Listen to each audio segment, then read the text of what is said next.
ধরেন কেউ যখন লেখা পাঠায় তখন তো আমরা আমি যখন বলি যে ভালো হয় নাই, এই কথাটা বলাটাই খুব বিপদ। কিন্তু কিভাবে করেছে সেটা হলেও আপনার জানতে হবে। তো আপনার আল্টিমেটলি বইটা পড়তেই হচ্ছে। থ্রিলার রাইটাররা এটা কিন্তু করেন যে প্রতিটা চ্যাপ্টারের শেষেই পিছনে একটা হাত এসে পড়লো। এখন এরপরের চ্যাপ্টার আপনার পড়তে হবে যে এই হাতটা কার ছিল? মানে ক্লিফ হ্যাঙ্গার টাইপের। ক্লিফ হ্যাঙ্গার টাইপের। 2012-13 পরে যেটা মানে মানুষ ফ্রি বুক পড়েছে, কিন্তু তারা পরে ভাবলো যে না, ফ্রি বুক পড়ে তাদের আসলে মানে তারা পরিপূর্ণ স্যাটিসফ্যাকশন পাচ্ছে না, তাদের হার্ড বই দরকার।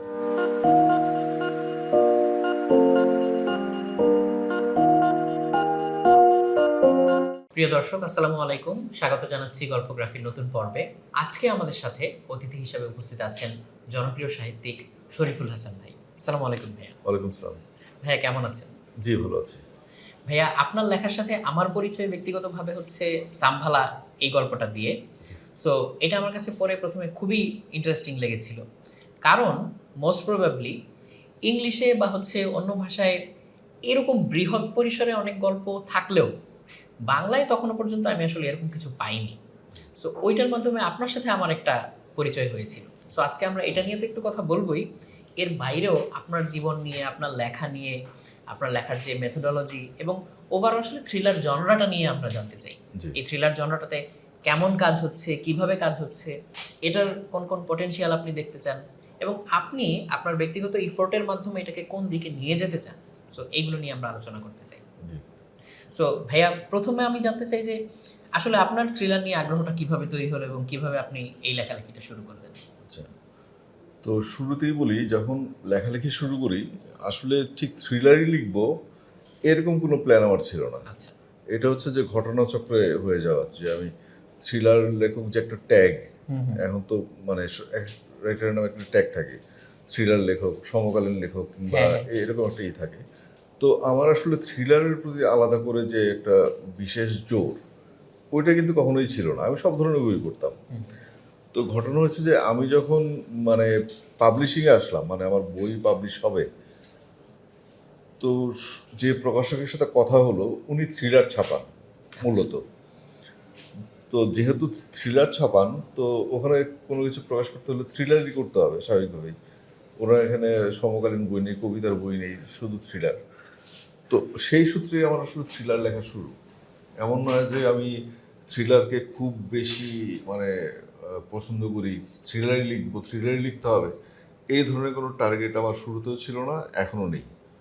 তো যেহেতু সবই পড়েছি, অনেক ধরনের জনরাতে পড়া হয়েছে, তো আমার ইচ্ছা হচ্ছে সব কিছু লিখবো, বাট শুরুটা হয়েছে আমার থ্রিলার দিয়ে।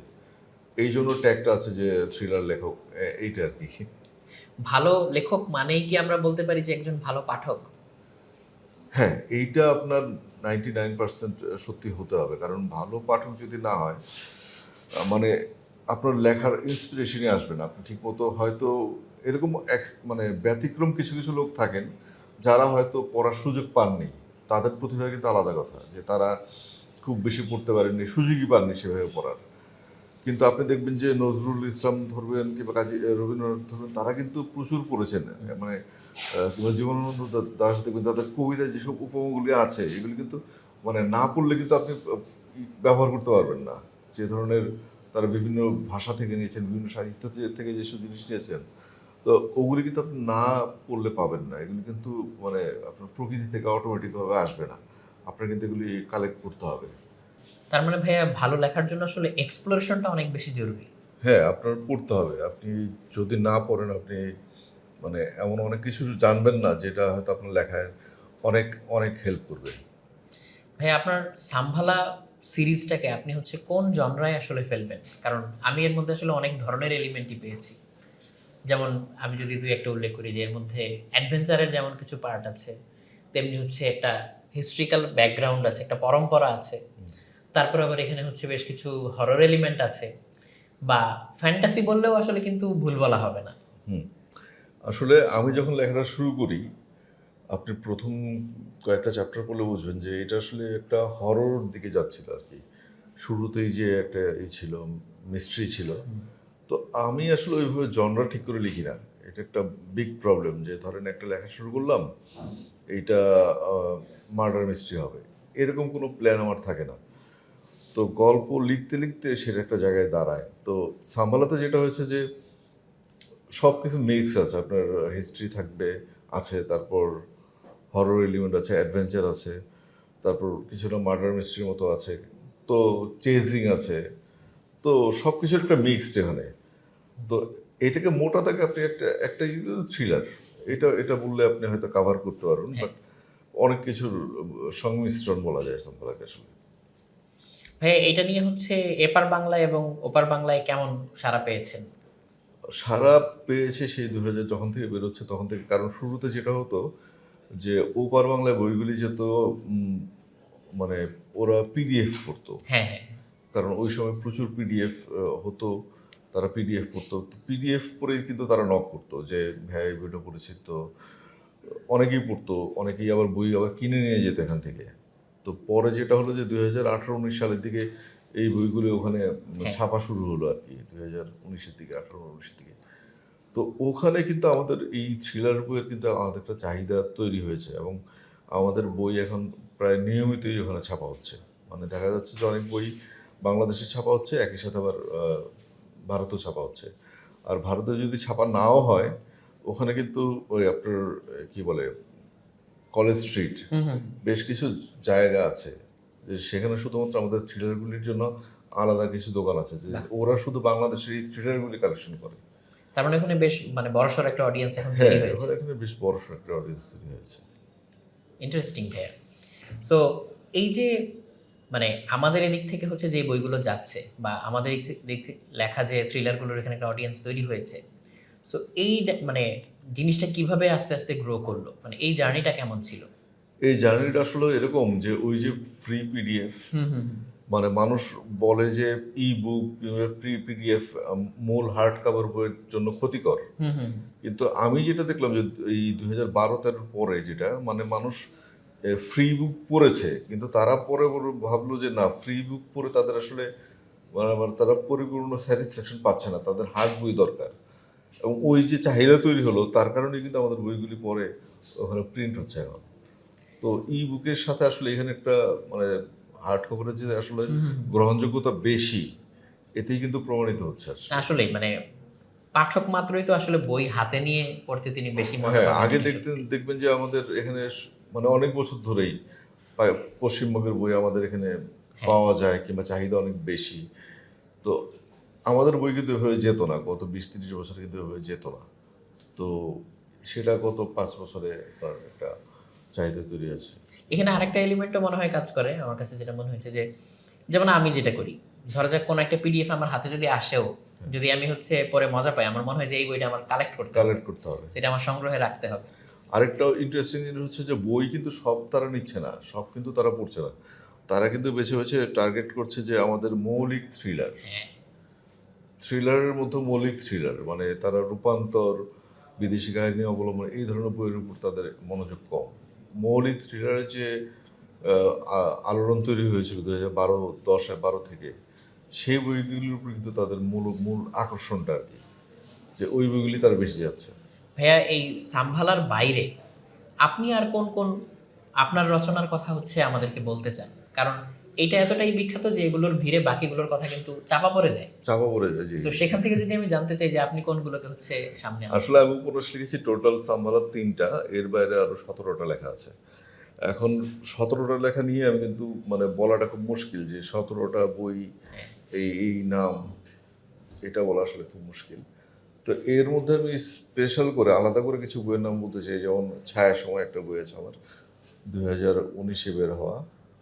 তারপর বাতাসে বৃষ্টির ঘ্রাণ একটা বই আছে, 2022-এ বের হওয়া। আহ, এই বই দুটো আমার জন্য আবার একটু স্পেশাল। এই দুটোর মানে আমরা কি হালকা সিনপসিসটা জানতে পারি? সিনোপসিস জানতে পারেন। এটা ঘটনা হচ্ছে, ছায়া সময় হচ্ছে যে ধরেন আমাদের মফস্বল শহর, আমার মফস্বল শহর ছিল ময়মনসিংহ, আমি সেখানে বেড়ে উঠছি। ছায়া সময়ের কাহিনী হচ্ছে যে 1980 সালের মফস্বল, মানে আমাদের এই শহরে একটা বড় একটা ফ্যামিলি থাকে, এই যে যারা খুব প্রভাবশালী, সেই ফ্যামিলির একটা ছেলে, সে হচ্ছে আবার পালিত ছেলে। সেই ছেলে খুব সকালবেলা তার যখন দোকান খোলে, বড় বাজারে একটা তার রড সিমেন্টের দোকান থাকে, তখন সে আক্রান্ত হয়, তাকে কেউ শ্যুট করে। এইটা নিয়ে আমার ওই পুরো বইটা, যে তাকে শ্যুট করার পরবর্তীতে ওই ফ্যামিলির উপর আসলে কি হলো, সে কি বাঁচলো কিংবা মরলো, এবং তাকে কে অ্যাটাক করেছে, আসলে সে কে ছিল, এই রহস্য নিয়ে আপনার পুরো বইটা। এটা কিন্তু এরকম না যে এরকম রগরগের থ্রিলার, মানে খুব টান টান থ্রিলার। এটা কিন্তু একটা সামাজিক উপন্যাস। আহ, তো এইগুলি আবার একটা নাম আছে, কিন্তু এগুলি কিন্তু আবার একটা জনরা তৈরি হয়েছে, সেটার নাম হচ্ছে সামাজিক থ্রিলার। মানে এই থ্রিলারের জনরাটা তৈরি হয়েছে, আমার আরেকটা বই ছিল মেঘ বিষাদের গল্প, ওখান থেকে, যে সামাজিক একটা গল্প বাট ওটার মধ্যে থ্রিলারের কিছু এলিমেন্ট থাকবে, এই দুটো মিলে হচ্ছে হচ্ছে সামাজিক থ্রিলার। তো এটার জনক নাকি আমি, এরকম বলা হয় আর কি। যাই হোক, তো ছায়াসঙ্গের গল্পটা ওই একটা ক্যারেক্টারের উপর বেস করেই পুরা ওই সময়কার যে একটা শহরের চিত্র যেরকম হতে পারে, ওইটা নিয়ে একটা গল্প, ওইটা ছায়াসঙ্গ। আর বাতাসে বৃষ্টির ঘ্রাণ এরকম একটা জিনিস, যে এটা এটা আপনার তিনটা টাইম লাইনের একটা গল্প। ধরেন 1975 থেকে যে গল্পটা শুরু হবে, আরেকটা শুরু হবে 1990 থেকে, আরেকটা শুরু হবে আবার 1996-7 এই সময় থেকে। মানে তিনটা টাইম লাইনে তিনটা গল্প চলবে। গল্পটা শুরু হয় একটা অনাথ ছেলেকে দিয়ে, যে ধরেন সে তার বাবা মার সাথে 71-এ সে ওই পারে গিয়েছিল আর কি, মুক্তিযুদ্ধের সময়, এবং সে এখন অনাথ হয়ে যায়, এতিম হয়ে যায়। তো এতিম হয়ে যায়, সে একটা মুসলমান ছেলে, এতিম হয়ে যাওয়ার পর তার ঠাঁই হয় একটা চার্চে। চার্চে ঠাঁই হওয়ার পর তার নাম হয়ে যায় পিন্টো, আলবার্ট পিন্টো, এরকম একটা নাম এসে ওই জায়গায় বড় হতে থাকে। কিন্তু সেখানে সে বেশি দিন থাকতে পারে না, কারণ চার্চের যে ফাদার ছিল, রেভারেন্ড ছিল, উনি মারা যাওয়ার পরে তার কাছে একটা চিরকুট থাকে যে তার অরিজিনাল ঠিকানা হচ্ছে বাংলাদেশের ঢাকার অমুক একটা জায়গা। তো সে ছোট মানুষ, তার বয়স হয়তো 6-7 বছর, 5-6 বছর, সে ওই অবস্থাতেই সে কলকাতা থেকে রওনা দেয় আর কি বাংলাদেশে। তো এইটা নিয়ে তার একটা গল্প চলবে। আর একটা এই অ্যালবার্ট পিন্টোর আরেকটা বয়স, যেটা ধরেন 90s-এ, তখন সে আপনার ঢাকায় একটা জায়গায় থাকে, পুরান ঢাকায়। তখন তার নাম হচ্ছে আপনার গৌরহরি সাহা, তার নাম তখন বদলে গেছে আর কি। এখানে তার আরেকটা লাইফ, এটা নিয়ে একটা গল্প চলবে। আরেকটা লাইফ হচ্ছে 97-এর দিকে, এখানে সে ধরেন ময়মনসিংহ শহরে যাচ্ছে, কারণ আমার মূল শহর হচ্ছে ময়মনসিংহ। তো আমার গল্পে ময়মনসিংহটা আসে আর কি। তো সেইখানে তার আরেকটা লাইফ থাকে আর কি। এবং এখানে কিছু রহস্য থাকে, যে একটা পোড়া লাশ পাওয়া যায় আপনার 97-এর দিকে। কে ছিল, কে তাকে মেরেছে, এগুলো নিয়ে একটা রহস্য থাকে। তো সবগুলো মিলিয়ে একটা গল্প এটা আর কি। তো এই গল্পগুলিতে আমি আসলে, যেমন আরেকটা বই আছে আমার অচিন পাখি, এটা 2023-এর মেলায় বের হওয়া। এই বইগুলো আপনার সামাজিক জনরের বই, কিন্তু কিছুটা রহস্য এইসব জায়গায় আছে। যে অচিন পাখিতে এরকম হয় যে, মানে শুরুতেই দেখা যায় একটা মেয়ে সুইসাইড করেছে, সে তার হাত কেটে সে মারা গেছে আর কি। তো সুইসাইড করলো, কেন করলো, সে তার বাবা মা ডিভোর্সড, বাট তার কোনো প্রবলেম ছিল না। যে থাকে না যে তার পড়াশোনায় কোনো সমস্যা, তার ব্যক্তিগত কোনো সমস্যা, মানুষের তো হিংস থাকে যে কে কোনো ট্রাভেলের মধ্যে দিয়ে গেলে তার মধ্যে কোনো একটা ছাপ থাকে, তার সেরকম কোনো চিহ্ন ছিল না। তো এই কেন সে সুইসাইড করলো, সেটা নিয়েই আপনার এই গল্পটা চলতে থাকবে, এবং শেষে একটা জিনিস রিভিল হবে। তো সেটা আসলে পাঠকদের জন্য থাক আর কি।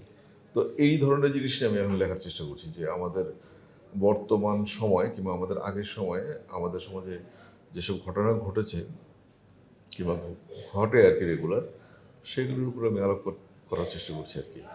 ভাইয়া আপনার লেখার হচ্ছে মানে পাঠককে হুক করে ফেলার জন্য কোনো টেকনিক অ্যাপ্লাই করেন কিনা? যেমন হচ্ছে অনেকে অনেক রকম টেকনিক অ্যাপ্লাই করে, লাইক হচ্ছে ড্যান ব্রাউনের যে বইগুলো, সেখানে আমরা একরকম দেখি যে শুরুতে হচ্ছে এমন একটা মানে রহস্যময় একটা আবহ তৈরি করা হয়, যাতে হচ্ছে মানুষ ওইটা কি হলো এটা বোঝার জন্য হলেও হচ্ছে সামনে এগিয়ে যায়। তারপরে আবার ধরা যাক লর্ড অফ দ্য রিংসে টলকিয়েন যেটা করেছেন, একেবারে নতুন একটা শব্দ দিয়ে শুরু করেছেন যে মাটির একটা গর্তের মধ্যে একটা হবিট থাকতো। এখন হবিট কি জিনিস কেউ জানে না, সো এটা জানার জন্য তাকে হচ্ছে সামনের দিকে এগিয়ে যেতে হবে। সো এরকম আপনি কি সচেতনভাবে কোনো টেকনিক অ্যাপ্লাই করেন? আসলে এটা রাইটারদের মানে মূল কাজ, যে আমি যে গল্পটা বলতে যাচ্ছি এটা তো আপনার পড়াতে হবে। আপনি দেখবেন বেশিরভাগ মার্ডার মিস্ট্রি শুরুটা এরকম হয় যে একটা খুনের বিবরণ দিয়ে, যে একটা লোক খুন হচ্ছে কিংবা একটা বডি পড়ে আছে, এরকম একটা জিনিস দিয়ে যে এই বডিটা পড়ে আছে কেন, কিংবা এই খুনটা কীভাবে হতে যাচ্ছে, মানে শুরুতেই হুক করার একটা ব্যাপার কিন্তু থাকে। এটা কিন্তু একদম সবচেয়ে মানে কমন টেকনিক, মানে এটা সবাই ইউজ করেই। এখন ঘটনা হচ্ছে যে এই ইউজটা যদি ঠিকমতো করা হয় তাহলে কিন্তু শুরুতেই কিন্তু মানে রিডার হুকড হয়ে যায়। এখন দেখা গেলো যে 2-3 চ্যাপ্টার যাওয়ার পরে আবার কিন্তু গল্পটা একটু গতি হারায় আর কি। তো কারণ তখন গল্পটা আসলে ডিটেলসে বলতে হয় যে আসলে কেন হয়েছে, কি হয়েছে। তো মার্ডার মিস্ট্রি লেখা হচ্ছে দুনিয়ার সবচেয়ে টাফ কাজ। মানে আপনি আগে যেটা হতো ধরেন আগাথা ক্রিস্টির আমলে, সে তখন কিন্তু ইজি ছিল, কারণ তখন আপনি একটা মার্ডারারকে সহজে ধরতে পারতেন না, কারণ সে যদি নাম পরিবর্তন করে ফেলতো, কারণ তখন তার মোবাইল ছিল না না। না এখন একটা লোককে ট্রেস করা খুব ইজি। আপনার যদি তার মোবাইল থাকে, তার সোশ্যাল মিডিয়ার অ্যাকাউন্ট থাকে, বিভিন্ন মাধ্যমে আপনি তার লোকেশন পেয়ে যাবেন, তার সে কার সাথে কথা বলেছে, কি কথা বলেছে, সব কিছু রেকর্ড থাকে। তো আগে কিন্তু মার্ডার মিস্ট্রিতে এটা কিন্তু খুব একটা বড় হেল্প করতো যে এই ধরনের কোনো ফ্যাসিলিটি ছিল না, একটা লোক নাই হয়ে যেতে পারতো। এখন কিন্তু একটা লোকের নাই হয়ে যাওয়া খুব মুশকিল। আপনার তার অনেক ধরনের ট্র্যাকিংয়ের উপায় থাকে, তার ব্যাঙ্ক অ্যাকাউন্ট থাকে, সেটাতে আপনি ট্র্যাক করতে পারবেন। সে কোথাও কার্ডে যদি পাঞ্চ করে হ্যাঁ সেটাতে আপনি ট্রেস ট্র্যাক থেকে করবেন। যায়। সো সে একটা মানুষের এখন হওয়া খুব টাফ। তো আগে খুব ইজি হতো। আর আমরা যেটা করি যে থ্রিলার রাইটার এটা কিন্তু করেন যে প্রতিটা চ্যাপ্টারের শেষেই পিছনে একটা হাত এসে পড়লো। এখন এরপরের চ্যাপ্টার আপনার পড়তে হবে যে এই হাতটা কার ছিল, মানে ক্লিফ হ্যাঙ্গার টাইপের। ক্লিফ হ্যাঙ্গার টাইপের। তো এইটা আবার অনেক সময় ক্লিশে হয়ে যায় যে, কারণ এরপরে চ্যাপ্টারেই আপনি আবার অনেকে করেন যে এই পরের চ্যাপ্টার আপনি সেটা দিচ্ছেন না, আরো 2 চ্যাপ্টার পরে দিচ্ছেন। তো এইটা যেমন আমাদের কিছু কিছু রাইটার আরেকটা জিনিস ইউজ করতেন, বিভিন্ন ধাঁধা ইউজ করতেন। মানে গল্পের শুরুতে একটা ধাঁধা বলে দিতেন যে অমুক ধাঁধাটা আছে, মানে এই ধাঁধাটা হ্যাঁ ফেলুদার মধ্যে হতে ছিল। হ্যাঁ থাকে। তো শেষে গিয়ে সে ধাঁধাটার অর্থ রিভিল হতো।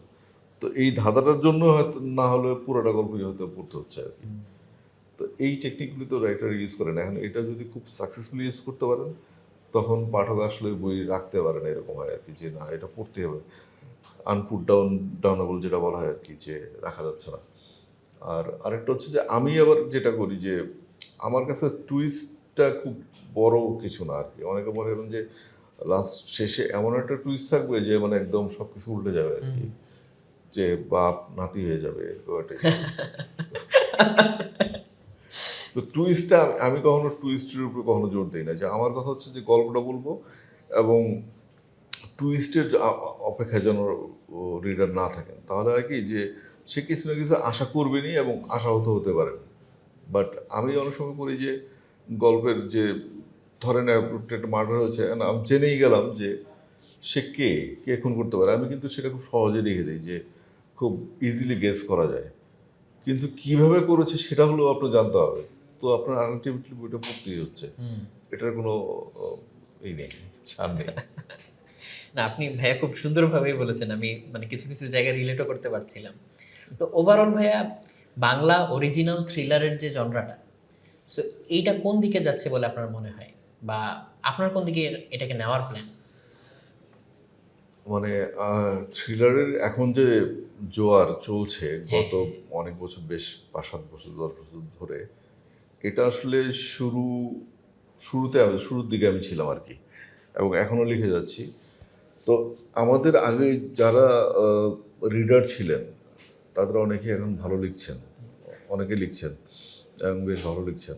এখন থ্রিলারের আসলে আপনি বিদেশি সাহিত্য যদি মানে ফলো করেন দেখবেন যে অনেক ধরনের জনরা আছে।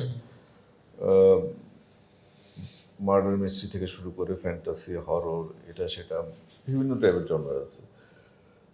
তো অনেকে অনেক জনরাতে ট্রাই করতেছেন, এটা একটা ভালো দিক। ফ্যান্টাসি থেকে শুরু করে অনেক ধরনের জনরাতে ট্রাই করতেছেন। এখন আমার যেটা মনে হয় যে থ্রিলারের যে আমরা খুব বেশি মানে ওয়েস্টার্ন ফোকাস বলতে যে আমরা যখন ভাষাটা ইউজ করি আমরা সেটাকে ওই ওয়েস্টার্ন ধাঁচের মতোই রাখতে চেষ্টা করি। যে ধরেন আমি আমার কাছে অনেকে লেখা পাঠায় যে ভাই একটু বলেন যে রাইটিংটা ঠিক আছে কিনা কিংবা গল্পটা ঠিক মতো আগাচ্ছে কিনা, কিন্তু যখন বলি যে ভাই আপনার স্টোরি সব ঠিক আছে বাট রাইটিংটা আপনি এভাবে করলে আমাদের জন্য মানে বইটা পড়তে গিয়ে যেন অনুবাদ মনে না হয়। আপনি Right. নিজে একটা লেখা লিখেছেন, রাইট, কিন্তু সেটা মনে হচ্ছে যে এটা বিদেশি ধরনের লেখা, বিদেশি টাইপের লেখা। একদম। তো ওই জিনিসটা যদি বিশেষ করে এটা ফ্যান্টাসিতে খুব জরুরি, যে ধরেন আপনি হয়তো এমন কিছু নাম ইউজ করছেন যেটা হয়তো আমাদের জন্য, যেমন গ্র্যান্ডালফ, আপনি ওই কালচার আপনি ইউজ করতে পারেন। বাংলাদেশে একটা ফ্যান্টাসি থ্রিলারের মধ্যে যদি আপনি গ্যান্ডলফ নাম ইউজ করেন, তখন কিন্তু আবার খুব মানে পড়তে গিয়েও টানিজি লাগবে, হ্যাঁ, হ্যাঁ। কিংবা আমরা হয়তো খুব ইজিলি তার সাথে কানেক্টেড হতে পারবো না আর না। কি। তো এই জায়গায় আমাদের কিছু কাজ করে, কিছু কনফ্লিক্ট কাজ করে। আর ধরেন ওই ওয়েস্ট মানে থ্রিলার যেটা আর কি, মার্ডার মিস্ট্রি কিংবা যেগুলো লিখছি আর কি, এখন মার্ডার মিস্ট্রিতে যেটা হয় যে এত মার্ডার মিস্ট্রি লেখা হয়েছে মানে, এবং নিয়মিত হচ্ছে, এবং যে ধরনের ওয়েব সিরিজ এটা সেটা বেরোচ্ছে, তাতে আসলে স্বকীয়তা বের করাটা খুব কঠিন। মানে আলাদা একটা সিগনেচার রাখা যে এটা ইউনিক, এটা একটু কঠিন। তো এই ইউনিকনেস আনতে গিয়ে অনেক রাইটার আবার অনেক ধরনের বিভিন্ন ধরনের টুইস্ট দেওয়ার চেষ্টা করেন আর কি। তো এগুলো আসলে তাদের আর একটু রিসার্চ করে করলে এটা একটু বেটার হবে আর কি, এটা আমার সাজেশন।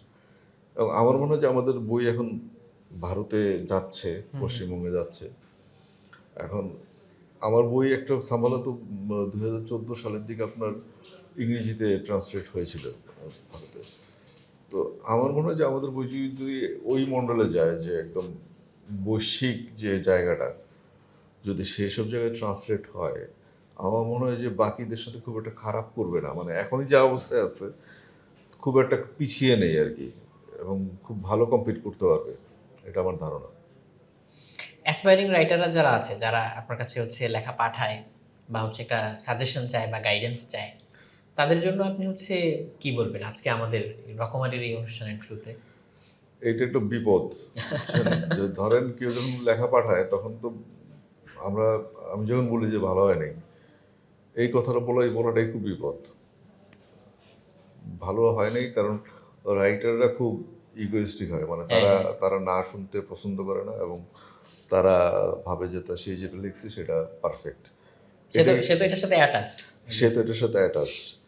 তো এইটা আমার ক্ষেত্রে হয়তো হতো, এখন আমি কাউকে পাঠাই নাই, এটা একটা ব্যাপার আর কি। তো এইটা খুব ডিফিকাল্ট আর কি, যে না শোনাটা কিংবা ক্রিটিসিজম নেওয়াটা।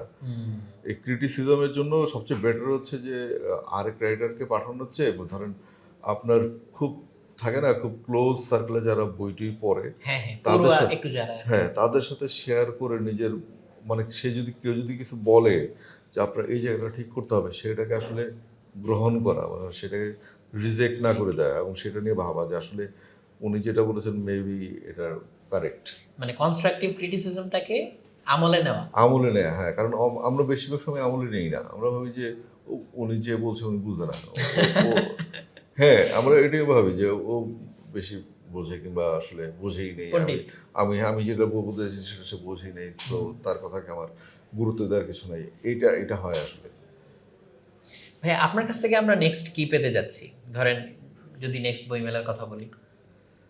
আমি এখনো লেখা স্টার্ট করিনি, বাট আমি যেটা লিখতে যাচ্ছি যে আহ, আমাদের মফস্বলের কোনো একটা গল্প নিয়ে আমি লিখবো আর কি আবার। এটা হচ্ছে আমার মূল ইয়ে। আমরা ধরেন অনেকের আবার করা থাকে যে গাইডলাইন করা থাকে যে বইয়ের নাম ডিক্লেয়ার করা থাকে, আমারও এরকম থাকে না। আমি যখন লিখতে থাকি তখনই গল্প তৈরি হয়। আমরা আশা করি ভাইয়া ওটা প্রকাশের আগে আপনি আমাদের অ্যাটলিস্ট কিছু গ্লিমস ইনশাল্লাহ দিবেন। হ্যাঁ একদম, ইনশাল্লাহ। আর শেষ করার আগে আমাদের অডিয়েন্স যারা আছেন তাদের মধ্যে হচ্ছে অনেকে স্টুডেন্ট আছেন, অনেকে আবার হয়তো টিচার আছেন, কিন্তু সবাই হচ্ছে যেই শ্রেণী পেশারই হোক, সবাই হচ্ছে পড়ুয়া মানুষ। জি। তো এই জন্য হচ্ছে রকমারিতে আমরা বারে বারে ঘুরে ফিরে আসি, এই আলোচনাগুলো দেখি বা অনুষ্ঠানগুলো দেখি। তো আমাদের এই পড়ুয়া অডিয়েন্সের জন্য হচ্ছে আপনার মেসেজ দিয়ে আমরা আজকে শেষ করব। পড়ুয়া অডিয়েন্সের জন্য মেসেজ হচ্ছে যে আসলে আহ, যারা স্টুডেন্ট তাদের যেটা সমস্যা হয় যে বই কেনা নিয়ে আর কি, যে বইয়ের দাম অনেক, কারণ এখনকার বাজারে যে কোনো বইয়ের দামই 400 টাকা 500 টাকা এরকম দাম। ইজিলি। তো আমরা যেটা করতাম যখন আমরা স্টুডেন্ট ছিলাম, আমরা তো এত বই কিনতে পারতাম না, তখন আমরা শেয়ার করতাম। ধরেন একটা বই হয়তো আমরা 3 বন্ধু মিলে পড়েছি, 5 বন্ধু মিলে পড়েছি। তো পড়াটাই যেহেতু আমাদের মূল লক্ষ্য ছিল, কালেকশন যে করতেই হবে তা তো না। সব ক্ষেত্রে কিন্তু কালেকশন মূল টার্গেট উদ্দেশ্য হচ্ছে হয় পড়া। পড়া। তো পড়াটাই যদি মূল উদ্দেশ্য হয় তো আমরা শেয়ার করে পড়তে পারি কিংবা ই-বুক পড়তে পারি। মানে আপনি যদি মানে পড়ার মধ্যে থাকতে চান, প্রতিদিন 10 পাতা করে পড়েন, কোনো একটা বই 5 পাতা করেন। কিন্তু আপনি যদি রেগুলার অভ্যাসটা রাখেন, সেটা কিন্তু কন্টিনিউ করবে। মাঝখানে ধরেন আমি যখন চাকরিতে জয়েন করি ১ম ২০০৫, ৬, ৭ সালের দিকে, আমার পড়াশোনা একদম বন্ধ হয়ে গেছিল। মানে আমি বইটি ধরার সময় পেতাম না। কিন্তু পরবর্তীতে আমি চিন্তা করলাম যে আমি যদি বই একেবারে না ধরি, আমি কিন্তু আর এই অভ্যাসটা আর ফিরে পাবো না। আমি তারপর থেকে আমি প্রতিদিন 10 পাতা হলেও কোনো না কোনো বইয়ের পড়ি। তো পড়ুয়া যারা আছেন তারা এই অভ্যাসটা যদি কন্টিনিউ করেন, তাহলে আসলে মানে যারা লেখেন প্রকাশক কিংবা আপনারা যারা পড়েন, আপনাদের যে নিয়মিত যে মানসিক একটা ক্ষুধা কিন্তু থাকে যে পড়ার যে চাহিদাটা, সেটা কিন্তু একটা মানে মেন্টাল একটা স্যাটিসফ্যাকশন দেয়। তো সেইটা ফিল আপ হবে আর কি। না, এটা কিন্তু ভাইয়া খুব চমৎকার একটা পয়েন্ট বলেছেন, কারণ বই একবার রেখে দিলে না আবার নতুন করে পিক আপ করা এটা বেশ কঠিন একটা ব্যাপার। হ্যাঁ, আপনি যখন স্টুডেন্ট লাইফ থেকে যখন আপনি একটু অন্য লাইফে যাবেন, যে আপনি চাকরিতে ঢুকছেন কিংবা দেখা গেল যে টিচার যারা, তারাও হয়তো পড়ার সুযোগ পাচ্ছে না। তারা একাডেমিক যে পড়াশোনা আছে, তাদের পরীক্ষা এটা সেটা এগুলি করে তারা বাইরের পড়ার পড়ছেন না। আর অনেকে ভাবে যে মানে গল্পের বই পড়ে কি লাভ? মানে আমি মোটিভেশন বই পড়লে হয়তো লাভ আছে। নন ফিকশন বই থাকে না যে ফ্রিল্যান্সাররা অনেক বই করেন, তারপরে বিভিন্ন ধরনের না থাকে, গাইড সব বই রকম পড়তে বইয়েরই থাকে, তো অডিয়েন্স থাকে। অডিয়েন্স থাকে। তো আমরা কিন্তু খুব ছোট একটা জায়গার মধ্যে থাকি, মানে যারা থ্রিলার লিখি কিংবা গল্প লিখি তাদের জায়গাটা কিন্তু আরো অনেক ছোট হয়ে আসছে, এই জন্য যে মনোযোগ অন্যদিকে চলে যাচ্ছে, যে তারা ভাবে যে এই বইটা বললে বোধহয় আমার স্কিলটা বাড়বে, অমুক স্কিল বাড়বে, এটা স্কিল বাড়বে। কিন্তু গল্পের বই যে আসলে স্কিল বাড়ে সেটা কিন্তু আসলে বিভিন্ন ধরনের ইয়েতে কিন্তু প্রমাণিত আর কি। যে হ্যাঁ, মানে স্কিল বেসড যে বইগুলো সেগুলোতে একটা স্পেসিফিক টার্গেট থাকে যে আমি একদম এই স্কিলটাকে হচ্ছে শানিত করার চেষ্টা করব এরকম।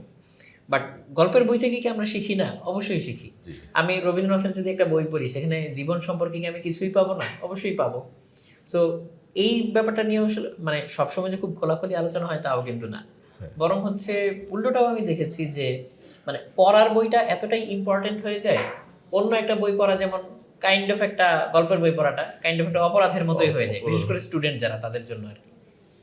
ধরুন আমি যখন ছোটবেলায় ৩ গোয়েন্দা পড়েছি কিংবা ধরুন মাসুদরানা পড়েছি, এমন এমন শহরের নাম শুনেছি যেটা হয়তো আমার সাধারণ জ্ঞান বই পড়ে হয়তো আমার পরে শিখতে হ্যাঁ, হয়েছে। ওইটা হয়তো আমার কাছে আসতো না এমনিতে। এমনিতে আসতোই না, কিংবা আমি হয়তো বইয়ের মধ্যে সাধারণ জ্ঞান বইয়ের হয়তো বইয়ের শহরের নামটাই জানতাম, কিন্তু এই গল্পের মধ্যে শহরের যে আরো বিস্তারিত যে বিবরণগুলি আছে সেগুলো কিন্তু কোনোদিনই আমার জানা হতো না হ্যাঁ, ওই বয়সে কিংবা ওই সময়। তো সেই হেল্প কিন্তু বইগুলি থেকে পেয়েছি আমরা। অবশ্যই ভাইয়া। আমরা এতক্ষণ ধরে যে আলোচনাটা করলাম, আশা করি আপনাদের অনেকেরই ভালো লাগবে। যদি ভালো লাগে আমাদের এই ভিডিওটা শেয়ার করতে পারেন, বা যাদেরকে আপনাদের মনে হয় যে এই ভিডিওটা দেখলে ভাল লাগবে, তাদেরকে মেনশনও করতে পারেন। মানে তাদের সাথে প্রাইভেটলিও শেয়ার করতে পারেন। তো আশা করি ভাইয়ার কাছ থেকে আমরা সামনে আরো ইন্টারেস্টিং এবং চমৎকার চমৎকার বইগুলো পাবো, এবং আমরা সবাই মিলে আসলে বইয়ের সাথেই থাকবো। কারণ আমরা যেহেতু বইয়েরই মানুষ, আমরা লেখক, পাঠক, সাহিত্যিক কিংবা প্রকাশক যেই হই না কেন, আমরা তো বইয়েরই মানুষ। সো এই বইটাকে সাথে নিয়ে চলুন আমরা সবাই এগিয়ে যাই। ভাইয়াকে আবারও অসংখ্য ধন্যবাদ আজকে ধন্যবাদ। আমাদেরকে সময়টা দেওয়ার জন্য। ধন্যবাদ। আপনাদেরকেও অনেক ধন্যবাদ আমাদের সাথে থাকার জন্য। সবাই ভালো থাকবেন, সুস্থ থাকবেন। আসসালামু আলাইকুম।